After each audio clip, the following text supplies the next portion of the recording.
नमस्कार, आप सबका स्वागत है मेरे YouTube channel New Haven classes में। फ्रेंड्स, आप सबका बहुत बहुत स्वागत है पार्ट 2 वीडियो में।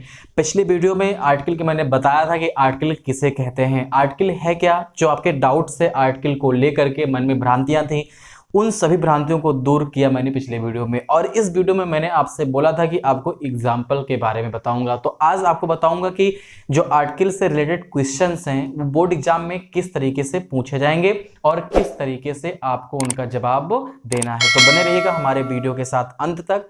और हाँ, अगर अभी तक आपने चैनल को सब्सक्राइब नहीं किया है तो सब्सक्राइब कर लीजिए और वीडियो को लाइक और शेयर कर दीजिए, ताकि और भी आपके जो फ्रेंड्स हैं, जो जरूरतमंद हैं, उनको भी वीडियो मिल सके और वो भी जान सकें कि आर्टिकल्स कैसे एग्जाम में आएंगे। देखिए फ्रेंड्स, अब सबसे इंपॉर्टेंट चीज ये है कि पिछले वीडियो में आर्टिकल किसे कहते हैं, उसका हिंदी अर्थ क्या होता है, आर्टिकल कितने प्रकार से पूछे जा सकते हैं और कौन कौन से ऐसे क्वेश्चन है जो बन सकते हैं, उसको आपने पिछले वीडियो में देख चुके हैं। अगर अभी तक आपने मेरा पिछला वीडियो नहीं देखा है तो डिस्क्रिप्शन में मैं उसकी लिंक दे दूंगा और वहां से जाकर के आप वीडियो को आसानी से फाइंड आउट कर सकते हो। फ्रेंड्स, तो एग्जाम्पल ऑफ आर्टिकल राइटिंग।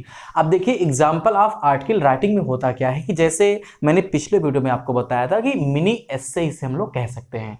अच्छा, डिफरेंस क्या था दोनों में? डिफरेंस सिर्फ इतना था कि एस्से में क्या होता था, एक टॉपिक मिलता था, एक जैसे मैंने आपको बताया था कोई एक टॉपिक दे दिया, उसके बाद आपको हेडिंग बना के उसके बारे में लिखना था। लेकिन यहां पर क्या होता है, उससे थोड़ा सा डिफरेंट होता है। और सबसे इंपॉर्टेंट बात ये भी आपको बता दूं कि ये अगर आप सोचते हो चलो आर्टिकल ना पढ़ें, बिना पढ़े ही काम चल जाए वगैरह वगैरह, तो आपको 10 नंबर से हाथ धोने पड़ सकते हैं। तो प्लीज फ्रेंड, जरूर इसको पढ़िए, ये इंपॉर्टेंट टॉपिक है, आगे चल के भी आपको बहुत सारी हेल्प ये करने वाला है। अब देखिए, एग्जाम्पल ऑफ आर्टिकल राइटिंग में है क्या, जैसे एक क्वेश्चन, ये देखिए ये एक टॉपिक है। अब इसमें कोई एक वर्ड आपको नहीं देगा कि एक वर्ड दे, 2 वर्ड दे दिया, आपका काम आसान हो गया। यहां पर आपको लाइन देगा, एक पैराग्राफ देगा और कहेगा ना कि अब इसके बारे में आर्टिकल लिखो। तो आओ देखते हैं कि क्या है ये। देखिए, वाटर इज वेरी प्रीशियस, जो जल होता है वो बहुत कीमती है।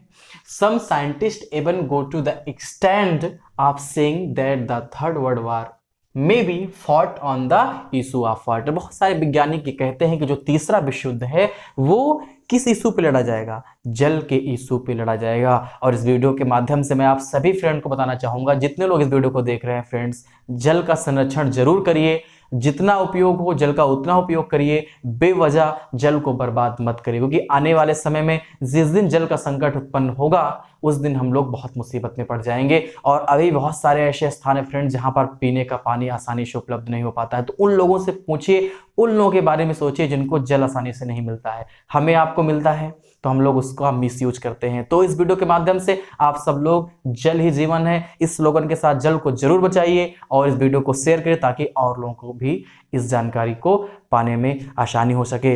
अब देखिए, आगे देखते हैं। Keeping in view that need of saving each drop of water, right an article. यानी कि कीपिंग इन व्यू, इस चीज को मद्देनजर रखते हुए, the need for saving each drop of water, यानी कि एक जो बूंद है, यानी कि पानी के एक एक बूंद बचाने के लिए आपको तत्पर होना है, उस पे आप एक लेख लिखिए। उन्होंने आपको टॉपिक दे दिया फ्रेंड्स कि जो जल होता है वो बहुत ही इंपॉर्टेंट होता है, बहुत ही कीमती होता है। और ये भी उन्होंने बता दिया कि बहुत सारे वैज्ञानिक ऐसा मानते हैं, ऐसा कहते हैं, जो तीसरा विश्व युद्ध है वो वाटर के इशू पे भी हो सकता है हो जाए। और उन्होंने कहा कि आप हर एक बूंद, पानी की जितनी भी बूंद है उसको बचाने का प्रयास करिए। इस पे आपको एक लेख लिखना है। अब देखो, लेख में क्या होता है, लेख में अपने विचारों को, भाव को हम लोग प्रकट करते हैं, ठीक है, कलम के माध्यम से उससे कॉपी पे उतार देते हैं।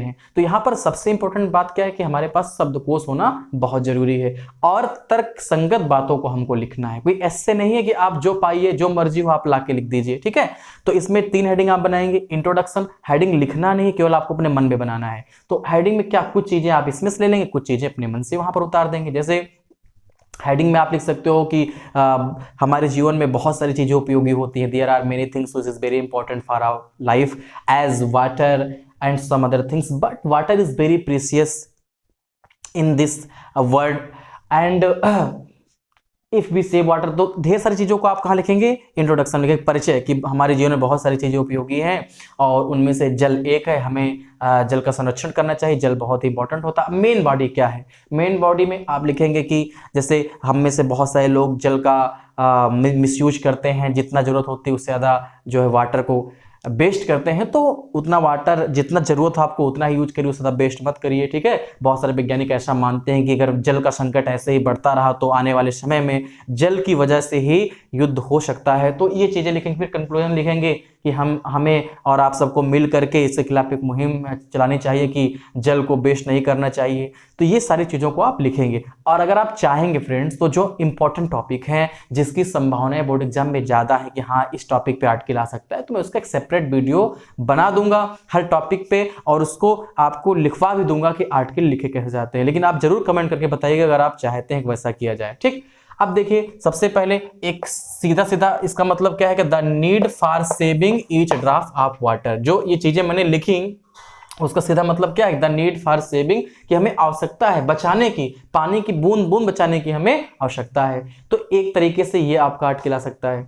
अच्छा, किसी अगर महान व्यक्तित्व पे आ गया, नेता या कोई ऐतिहासिक व्यक्तित्व, ठीक है, तो ये आ गया कि Rani Lakshmi Bai of Jhansi is the most remarkable freedom fighters in India, she is most famous Indian women who defeated the English rule in India. तो जैसे ये आ गया रानी लक्ष्मी बाई जो है झांसी की रानी थी, उनका व्यक्तित्व तो बहुत ही भारत की स्वतंत्रता सेनानी थी, ठीक, वह एक बहुत ही अच्छी कैरेक्टर है। She is the most famous Indian women, उन्होंने वो एक ऐसी प्रसिद्ध महिला जिन्होंने अंग्रेजों को, अंग्रेज शासन को पराजित किया। अब देखिए ये सब चीजें क्या है कि ये टॉपिक आ गया, महात्मा गांधी जी का भी आ सकता है, सुभाष चंद्र बोस का भी आ सकता है, ठीक है, या आप करंट में जाएंगे तो आपके प्राइम मिनिस्टर के भी आ सकता है। तो मैंने क्या बताया था कि ये हो गया बायोग्राफिकल, ठीक है, एक जीवनी परख है। तो ये जो थर्ड टाइप मैंने आपको पिछले वीडियो में पढ़ाया था, तो इससे भी क्वेश्चंस पूछे जा सकते हैं। तो इसमें आपको इंट्रोडक्शन लिखना है कि there are many freedom fighters in our country who fought for our country very bravely.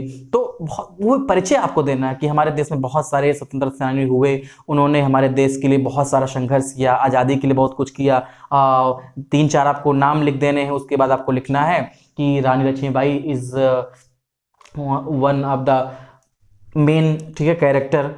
तो उसके बाद आपको क्या लिखना है, इतना लिखने के बाद आपको मेन बॉडी लिखनी है कि उनका जन्म कहाँ हुआ था, उन्होंने क्या क्या किया था, ये सारी चीज़ें होंगी। फिर कंक्लूजन आपको लिखना है कि हमें उनसे कुछ सीख लेनी चाहिए, उन्होंने अपने देश के लिए इतना ढेर सारा किया है, हमें थोड़ा ही बहुत लेकिन अपने देश के बारे में सोचना चाहिए और अपने देश के लिए कुछ करना चाहिए। तो आपको मान के चलिए कि 100 से लेकर के आपके 120 या 50 वो आपको देगा कितने वर्ड्स में आपको आर्टिकल लिखने हैं। तो किसी व्यक्ति से रिलेटेड भी आ सकता है और किसी जो करंट मुद्दा है उस पर भी आपको आर्टिकल लिखने को आएगा। तो आर्टिकल इतनी चीजें आपको लिखने को आएंगी, केवल एक वर्ड नहीं रहेगा, आपको 2-3 लाइन से पैराग्राफ के तरीके से पूछे जाएंगे। तो वीडियो आपको कैसा लगा फ्रेंड्स, आर्टिकल लिखना कैसे, अगर आपने आर्टिकल के बारे में कुछ भी जाना है तो जरूर वीडियो को लाइक जरूर कर दीजिएगा और कमेंट करके बताइएगा कि आप और नया नया क्या चाहते हैं। और हमारे चैनल के साथ बने रहने के लिए फ्रेंड्स आप सभी का बहुत बहुत धन्यवाद।